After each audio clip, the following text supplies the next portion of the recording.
Good evening, everybody. Welcome to the channel. I am out on some back roads on the Mark Twain National Forest, FSRs, Forest Service roads, and just checking it out. Checking out some of the trails that I haven't been on. Whoa, slick. The trails are real slick, too. It was yesterday, too, on my video. They were the same way. Didn't really change much, but slick. Leaves on top of the mud makes it really slick.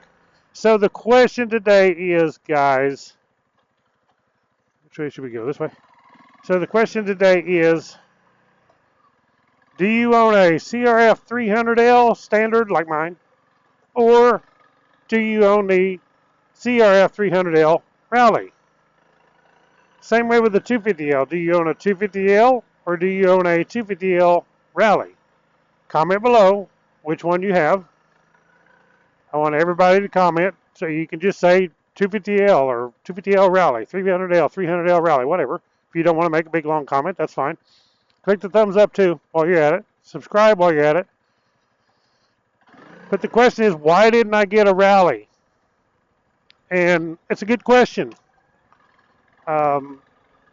I don't dislike the Rally. I'm not much into the looks of it.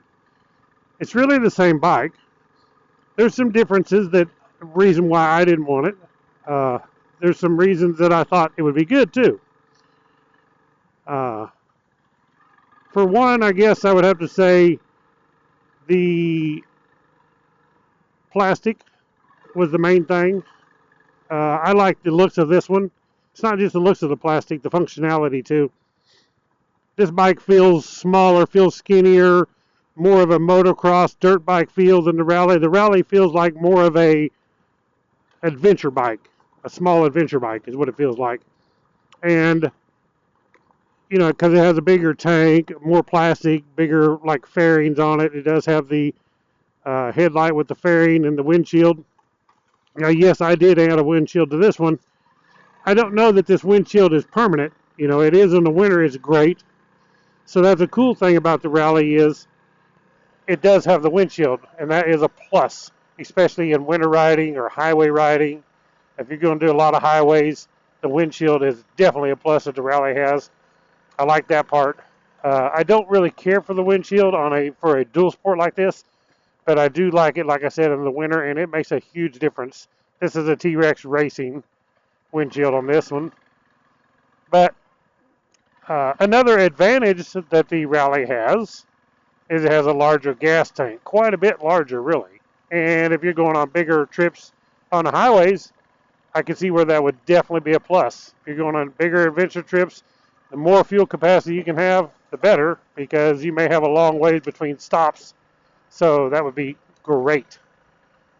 Now, as far as me, I'm fine with this fuel tank capacity because I don't go on large trips with this bike. I take the street bike on large trips, you know, long rides, as far as highway rides.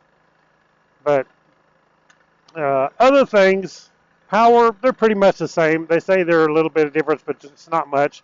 Pretty much the same gearing. The tires are the same.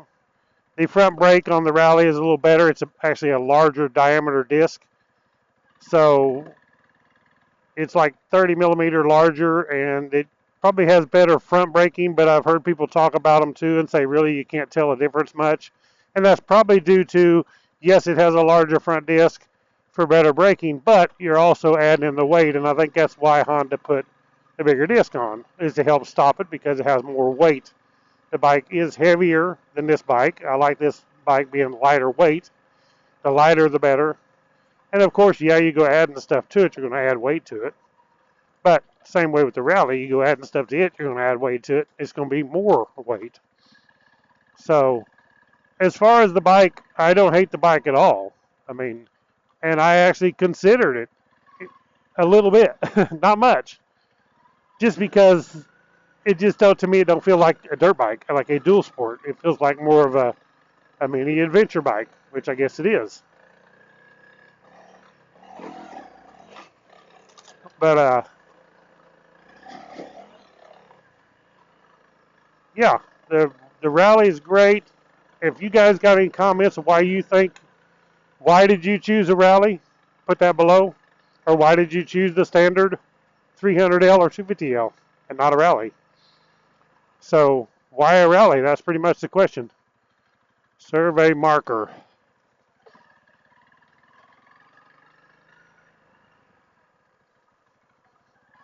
But let's get a conversation started. A lot of people that are having a choice of spending the money. You know, that's another thing too that I didn't like. The rally cost quite a bit more.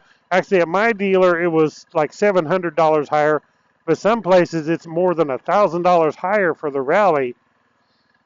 And it's got some advantages for some of the things you're going to do, so it may be worth paying that much. To me, it wasn't. I was perfectly happy. This is the bike I was looking for. I chose the standard L and not the rally, so save some money if you want to buy an L and not a rally. But they're great bikes. Look at Itchy Boots. I'm telling you, that gal, she's put that thing through the mill. And this bike here would have done the same thing. But for what she's doing, that was the perfect bike. This bike wouldn't have been as good for her, in my opinion, as the rally that she has. So she did a good job as far as choosing that, no doubt. Going down a big hill now. So anyway, that's pretty much all the video today. I just wanted to discuss the rally and why I chose this bike, why I didn't choose the rally. Just personal preference, no big deal. I just like like I said, I like the smaller feel, the lighter feel, the skinnier feel between my knees, and I didn't need a bigger gas tank and the price tag. So that's it, guys. Please comment below. Please click the thumbs up, subscribe down below, and I'll catch you on the next video. Right on.